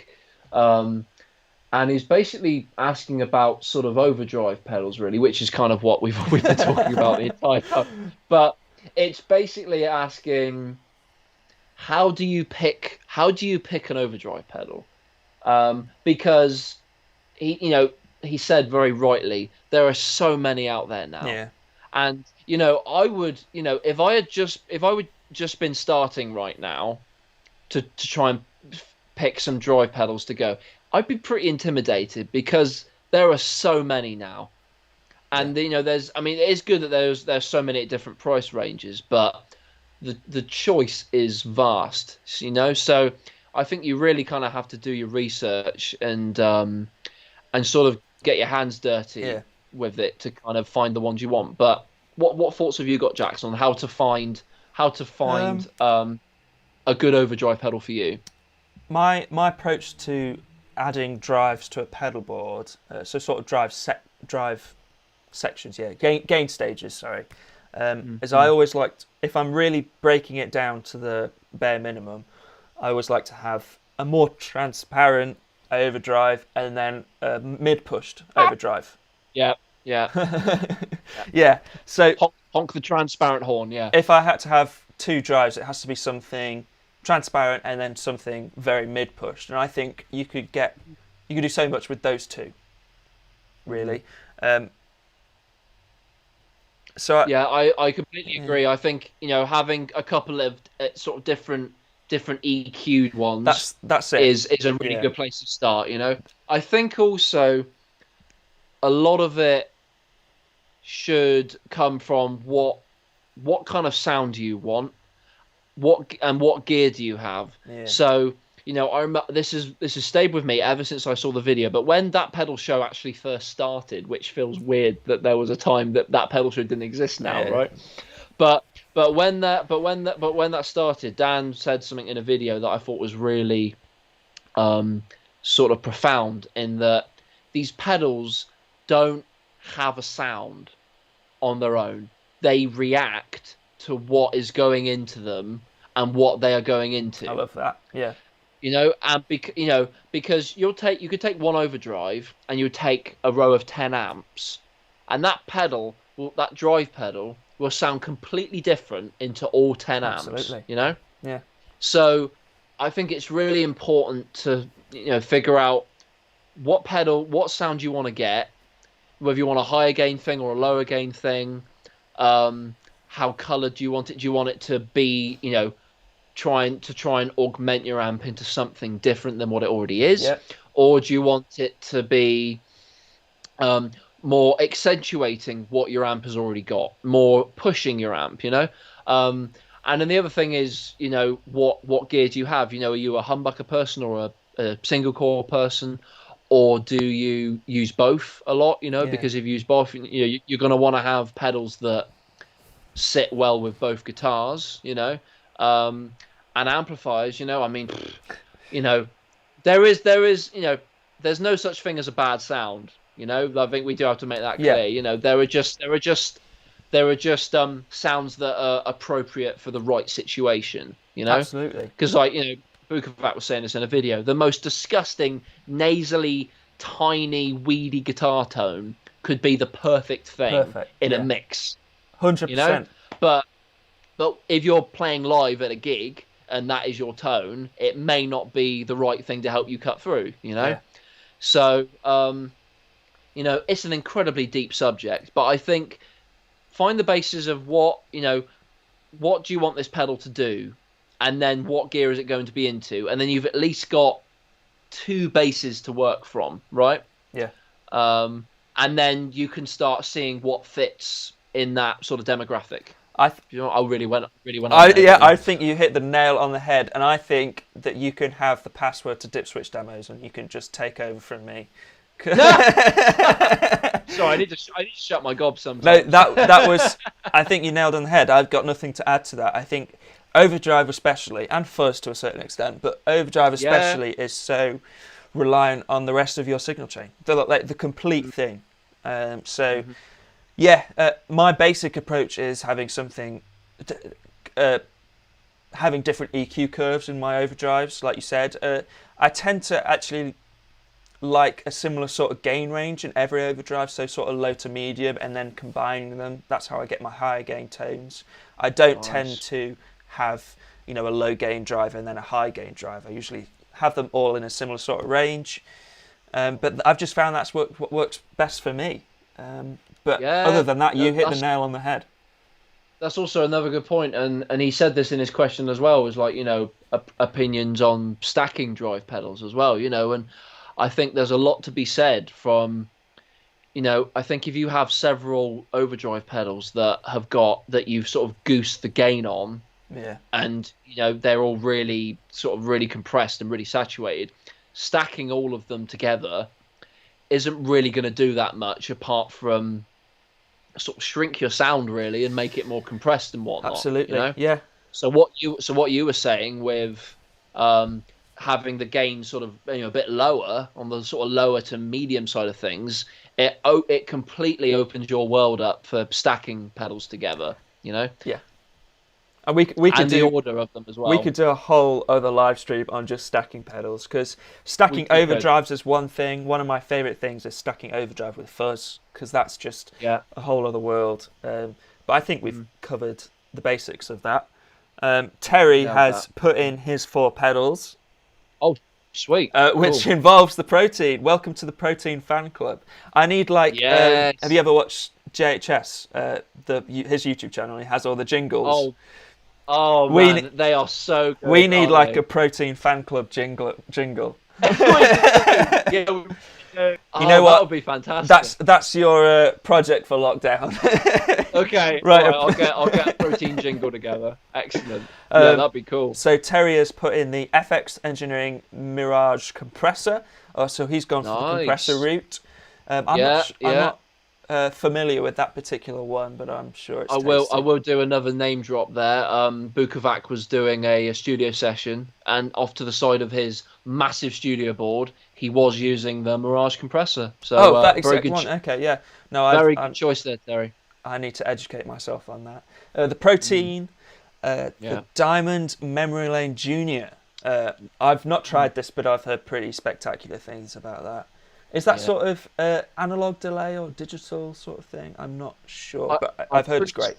Yeah, I've seen a few demos sort of in the past with it, and I believe it is going after the whole Memory Man analog delay. Oh, nice. Yeah, I suppose Memory Lane, isn't it? I should have figured that out. No, but sometimes they put stuff on there just to throw you off. Yeah. It could be some crazy modulated tape delay thing. But yeah, that's cool. And finally, with the Flint. Hey, there we go. This is going to end up being a very expensive stream for me. And the problem is now, Jackson, is you are now going to see a Flint everywhere now. Like I'm it's accepting donations to my PayPal account for yeah, Jackson's Flint. it's always when I feel it's like when you've just bought a new car or something, or or you're looking at a car. Yeah, After you've paid attention to that thing for a bit of time, you then see it see everywhere. it everywhere. Yeah, absolutely. You know. Yeah. Um, What else have we got in the chat? I like clear overdrives where I can still hear my basic sound from the pickup and can handle the bass of my Princeton. Yeah, yeah. fair dues. So do you often go for something that's maybe got a bass roll-off, like a two screamer or something? Marcus, nice. James Thane has put in Nice. James Thane has put in his 4 pedals. Yeah. The Cali 76. The compressor Yeah. seems to be a popular choice. You should have maybe. I'm regretting not putting it in there We now. locked it down. We locked it down. You No, can't oh, change. man. JHS Kill. That's Nice a cool. choice. That's a cool shout, Interesting. actually. That's Yeah. like fuzz distortion overdrive in one. Isn't Yeah. it? Something like that. Yeah. It's a really cool pedal, actually. And then the timeline Big Sky. I 2/3 of the Strifecta. Yeah. Yeah. Interesting question for you, James, and you as well, Joe. Do you think the Strifecta is due an update? Timeline 2, Big Sky 2. Is it Mobius 2? Yeah, Mobius. Yeah, Mobius. That's right. Yeah. Well, Because when did they come out? This is an interesting one because I think they've been out. I 10 think years? the timeline came out. Yeah, 2011 maybe. Yeah, Something which is like that. insane to think about. Yeah. And I've got a timeline on my big board, and I mean, I could not think of something else I'd want more than what that does. Yeah, 2011. 2011. 2011. Wow. Wow, that's amazing. And you think how many pedals that has inspired, Obviously the DL4 was arguably the first sort of trendsetter that started this whole several delays in a box thing, but Strymon really took it to a completely new level with the timeline. And I still, I think it also. Sorry, you go on. No, keep going. I was going to say, I think it introduced, controversially, a new price point for pedals in general. I'd agree with that. Yeah, I'd agree with that. I think it did. That was probably one of the first more upmarket pedals. I think it became. Well, it kind of. I don't know the best way to word this. It kind of made it acceptable to spend 400 quid plus on a pedal, I guess. Yeah, no, you're right. Yeah, which I'm not saying is a bad thing. No. It is a thing. It's a thing. Yeah, it's horses for courses, isn't it? It's like if when you're buying Strymon, you're buying that little bit extra in terms of what has gone into it and all the capability. I'm not saying there's some fantastic other pedals out there. And since the timeline came out, Boss came out with the DD 500, which was a really great delay. Yeah. One of my that I owned. Sorry, one of the ones that I owned for a while was the Empress Ecosystem. Oh yeah. I had that for a few years, and it was really, really great. Yeah. No, that was also a standout one as well, because actually I was quite a bit smaller than the timeline as well. Yes, it was. Yeah, it was pretty small. Yeah, that was good. Yeah, no, that's cool. Yeah, I don't know. I do envisage a Strymon multi-effect in the future. Yeah, every time they tease something new, I'm expecting it to be an update. But maybe it just won't happen. Maybe they're happy with it, and it's still an industry standard, which is a bit like the gig rig stuff that we were talking about. They're the ones to beat from ever since they were released. Yeah, no, I agree. They seem to have managed to harness digital technology so that it doesn't sound cold. Yeah. Yeah, I think. I mean, that's my personal opinion. Everybody's got their own views on it, but I think Strymon is some of the best in terms of sort of combining analogy type sounding stuff and more vintagey type sounds with all the good stuff of digital. One thing I will say is, before I got my El Capistan, I had the cattle and bread belly Oh, pop, nice. Yeah. which I mean that is one of the best Echoplex type pedals Yeah. ever made. You Yeah. know, I mean, I've seen comparisons next to an original EP3, and they just sound identical. Even the That's preamp in insane. it is just incredible. Yeah. But the problem I had is I adore the delay, but the preamp in it, when I turned it on, my core tone completely Yeah. changed. And for me, I didn't particularly want that.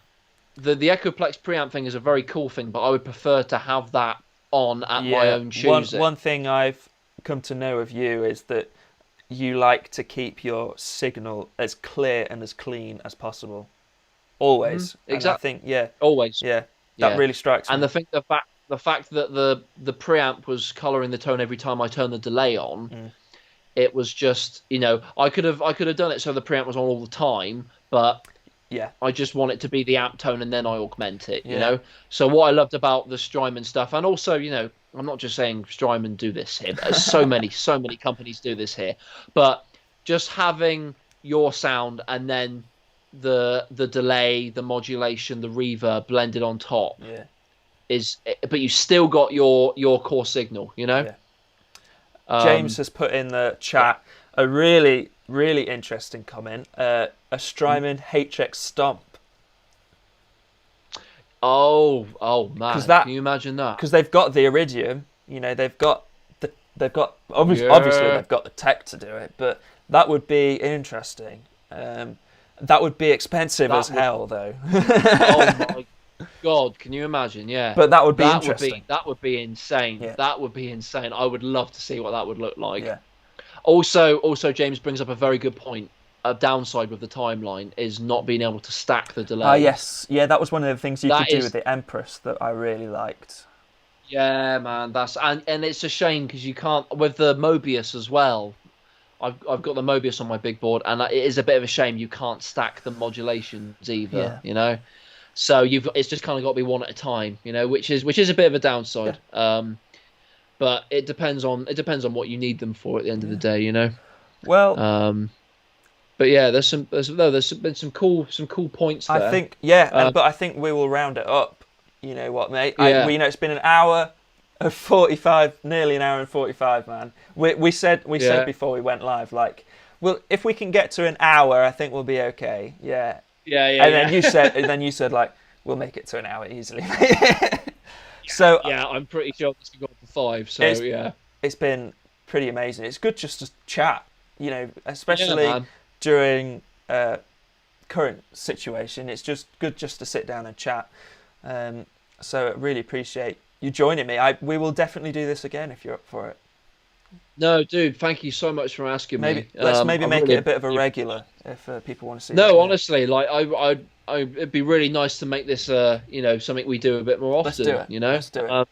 Let us know in the comments if this is something you'd like to see again as well, because I think we've really enjoyed it anyway. But we'll be upset now if everyone just says no. Yeah, we're really upset. The people who don't put chocolate in the fridge have already turned off. Yeah, so, they went a long time ago, mate. They went ages ago. So yeah, but no, I've really enjoyed this. This has been great, and it's been nice talking about some of the gear that has come out. I've got one final question for you, Jackson. Oh yeah, you teased this. Okay. Yeah. What has been your favourite one piece of standout gear from this year? That's been released, or just that I have received? It's been released. Oh, that's difficult because I forget the release dates of stuff. My favourite piece of gear that I own, full stop, is my Boss Waza tube amp expander. That's the piece of gear that's nice. That's the piece of gear that's changed my life the most, just because it's so crazy. Just the way it's changed my recording setup and everything. That's. But I don't think it came out in 2020. So. Did you get it this year? Yeah, or did you get it last year? I got it in like March. So yeah. Nice. Okay. So I think That's a good I think this came out in 2020. So I'm gonna say this. Yeah. Okay, great. Yeah. Nice. But the Waza is just life changing for me. How Yeah. about yourself? We'll have to do a whole conversation on the whole speaker sim thing because it's something that I am currently researching heavily as well. So Yeah, we'll have to have a good chat about yeah, let's do it. that. And yourself? My favorite thing that's been released this year, um, I think just in terms of uh pushing pushing concepts and technologies forward and stuff is the Chase Bliss Automatone. Ah, Their crazy, yeah, drive that's really thing, interesting because, you know, as we said, like with the timeline and stuff, that changed the landscape of pedals. And I think we're seeing mm, something similar right now with the automaton stuff. It's gonna, I agree because they've done the reverb now as yeah, well. yeah, So that's gonna be yeah, but I I've heard some of the demos of it. That pedal show's demo and Rhett Scholl's demo as well, yeah. and it's a pretty phenomenal sounding thing. I would be terrified to gig it. Well, Um, this is a whole other you know, conversation, isn't it? We could, yeah, and but even to start with, would you spend 800 quid on overdrive pedal? I know this. I know Yeah, exactly. But from a pure technological standpoint, I think it's really really yeah. cool, and I really like what they've done. And my final thing is in terms of guitars. My friend Neil Iverson has brought out a guitar called the Hurricane this year, and I think they did a demo on ATB Guitars yesterday on their YouTube Oh, channel. nice. Go check it Yeah, I out will. because it sounds absolutely Is ripping, it? Is man. it? It sounds insane. Is it the sort of thing we were talking about earlier? Sort of a new design, but that could have been at home in the 50s, or is it sort of classic? Yeah, basically, it's going after that Les Paul thing, but it's got like it's a slightly different cutaway, and it's got like a P90 in the Mm, neck, and a really nice PAF yeah, in the bridge nice combo. from some of their pickups, and it sounded amazing. So highly check that out. That's probably been my favorite guitar that's come out of this year, I I think. guess my last question for you Yeah, is nice, nice. what are you gassing for at the moment? Oh, that's a very good question. Um, well, I did a session recently, and I took along my old '92 Squire made in Japan Strat, Yeah. and I used it on a couple of the tunes. And I hadn't played my Strat for a long, long time, and I'd forgotten how much I love the sound of Mm. Strats.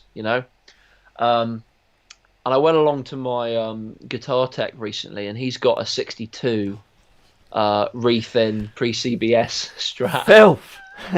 Um, and I picked it up, and it was a really special don't moment, you know. don't say that you're gassing for a 62 Strat. And don't worry, I'm not gassing for a '62 I mean, we Strat all are, because but I don't. I mean, we all are, but we also all know that we'll never be able to afford one. yeah, So, but I've definitely been like I've been very interested in seeing what Strats are out there. I've never bought another Strat to replace mine because, well, I mean, I'm never going to sell mine because it's incredibly sentimental. My Squire it was the first ever guitar that I got, yeah, my first ever electric guitar I got when I was like 8 from my parents. So it's a very sentimental thing, but it's not something I want to take out all the time because it's quite fragile in places, and yeah. you know I want it to stay well looked after, at home and stuff. But Mike Fender bought out these Michael Landau Strats a few Yes, years yeah. ago that had really cool relics on them. I was going to say that. I never see them secondhand because I think everybody who's got one is never going to let it go. But I would really love to have a play on one of those. Mm. Um, but let me see. I'm also gassing for a Ryra clone. I think that's going to happen. It's going to happen pretty soon. I don't mind sending you mine for Um, a couple of weeks if you want to check it out before you buy. That's fine. okay, mate. I appreciate that. That's great. Shoot me a message. Yeah, yeah, yeah. We'll do, mate. Um, I think I think that's it for now, really. Yeah. I mean, yeah, and also Iverson's the Hurricane. That's gassing pretty hard for that right now too. So why has it got to be so expensive being a guitarist? Oh, don't. I just think of the savings I might have now if I hadn't just blown it all on gear. Yeah. Um, My answer is the Flint now after this stream. Yes, yeah. I mean, I just know you're gonna love it. I immediately know you're gonna love it. We'll see. I'm definitely going to be putting some research into that. Marcus just says, guys, it was nice. Do it again. You two are a great gear nerd combination like Mick and Dan. The next TPS generation. Oh, yeah. Oh, next time maybe with guitars plugged in. Yeah, I mean, we should do that. Yeah, we should do that. Actually, James has put in a great thing as well, a Jackson and Joe podcast. We need to make this happen. This could become a thing because this was so much fun. I'm really totally up for that. Thank you, everyone in the comments, for chiming in. I felt like you were chatting along with us, and just we really appreciate that, guys. That was great. Yeah. BV Ninja has quickly put in something. Joe, check out the Decibelix Mini. Decibelix? That doesn't ring a bell to me. That's interesting. But by Ryra. I wonder what that is. I don't think I've heard of that. Before you buy the Ryra. Oh, before I buy the Ryra. Yeah. Oh, sorry. Yeah, of course. Okay, yeah, no, I'll check that out. I'll check Decibelix. I haven't heard of that. No, me neither. Yeah. Thanks for the recommendation. Yeah, thanks, BV. The 2J's podcast. Oh man, I'm liking the sort of PR that's coming out of this already. You know? Yeah, we've already got our branding sorted. You know? The problem is that it'll be like each episode will be like 5 hours long. That is the only problem. You know, if you get invested in this, you've got to be in it for the long haul. You know. But seriously, guys, in the chat, if you're interested in me and Joe continuing doing something like this, whether it's on DIPSWITCH demos or we start something fresh, let's do it. That'd be great. Let's get into it. Yeah. Especially during lockdown 2.0, we could look into something. Yeah, thanks a lot, Jackson, mate. This has been great. It's been amazing. I'm going to sign off, guys. Thanks, everyone, and we'll see you soon. Take care, guys. See you around. See you later, mate. All right.